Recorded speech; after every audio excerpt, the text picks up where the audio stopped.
Hello students,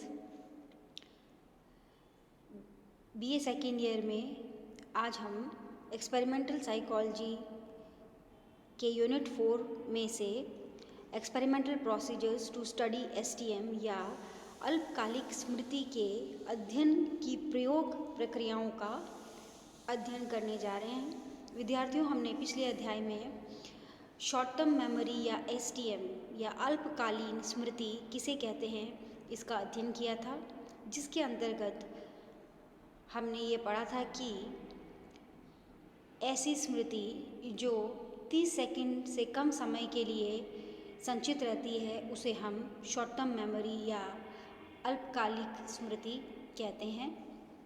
विद्यार्थियों, अल्पकालिक स्मृति का अध्ययन करने के लिए कुछ प्रयोग प्रक्रियाएं या एक्सपेरिमेंटल प्रोसीजर्स हैं जिसका आज हम अध्ययन कर रहे हैं।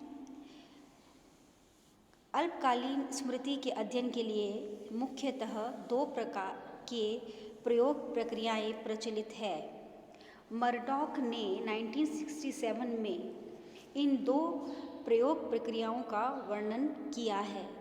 मर्डॉक जो मनोवैज्ञानिक थे, उन्होंने 1967 में दो टेक्निक्स या प्रविधियों के बारे में बात की जिसके द्वारा हम शॉर्ट टर्म मेमोरी या अल्पकालिक स्मृति का अध्ययन कर सकते हैं।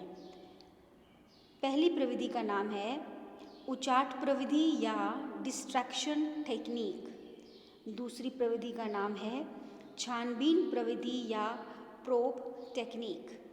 विद्यार्थियों, इस अध्याय में हम उचाट प्रविधि या डिस्ट्रैक्शन टेक्निक का अध्ययन करेंगे और नेक्स्ट अध्याय में हम प्रोब टेक्निक को पढ़ेंगे।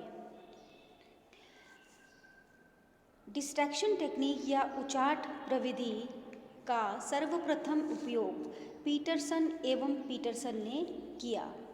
विद्यार्थियों, पीटरसन जो हैं वह मनोवैज्ञानिक थे। उन्होंने 1959 में इस प्रविधि का सर्वप्रथम प्रयोग किया था।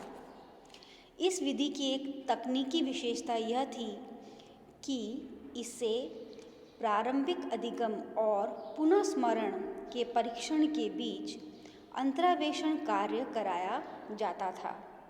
विद्यार्थियों, ये जो प्रविधि थी या जो टेक्निक थी, इसकी पहली विशेषता तो यह थी कि जब इसमें कोई भी चीज़ सिखाई जाती थी या किसी भी पाठ को याद करवाया जाता था तो उसके स्टार्टिंग जो लर्निंग प्रोसेस होता था वो, और जब आप उसको रिकॉल कराते हैं या पुनः स्मरण कराते हैं जो चीज़ आपने याद करवाई है, तो उसके बीच इंटरपोलेटेड एक्टिविटी या अंतर्वेशन कार्य कराया जाता है। और अंतर्वेशन कार्य या इंटरपोलेटेड एक्टिविटीज़ वो एक्टिविटीज़ होती है जो कि जब आप प्रयोज्य फ्री होता है लर्निंग और पुनःस्मरण के बीच, तब आप उसे वो एक्टिविटी देते हैं। जैसे मान लीजिए आपने अपने प्रयोज्य को कोई 10 शब्द की लिस्ट याद करने के लिए दी है। जब आपका प्रयोज्य 10 शब्दों की कोई लिस्ट को लर्न कर लेता है तो उसके बाद उसको रिकॉल कराने से पहले यदि आप उसे कोई कार्य करने के लिए देंगे, मान लीजिए कि आप उसे कह दें कि एक ड्राइंग बनाइए, तो वो एक तरीके का इंटरपोलेटेड या अंतर्वेशन कार्य होगा जो कि उसके लर्निंग या जो अधिगम है उसके बीच में और जो आप पुनः स्मरण करा रहे हैं उसके बीच में यह करवाया जाता है। अब यह हम इसलिए करवाते हैं जिससे कि अधिगम की गई सामग्री को दोहराने का अवसर प्रयोज्य को नहीं मिल सके। जो उसने याद किया है उसे वह रिवाइज ना कर पाए, इसलिए उसको इंगेज करने के लिए हम इस तरीके की एक्टिविटी को इंट्रोड्यूस करते हैं। इस विधि की दूसरी प्रमुख विशेषता यह है कि इसमें अधिगम सामग्री को प्रयोज्य के सामने केवल एक ही बार प्रस्तुत किया जाता है।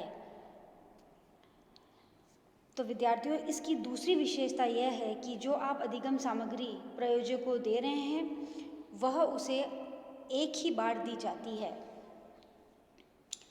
पीटरसन तथा पीटरसन ने अपने प्रयोगों में 3 अक्षर वाला त्रिपद का प्रयोग किया।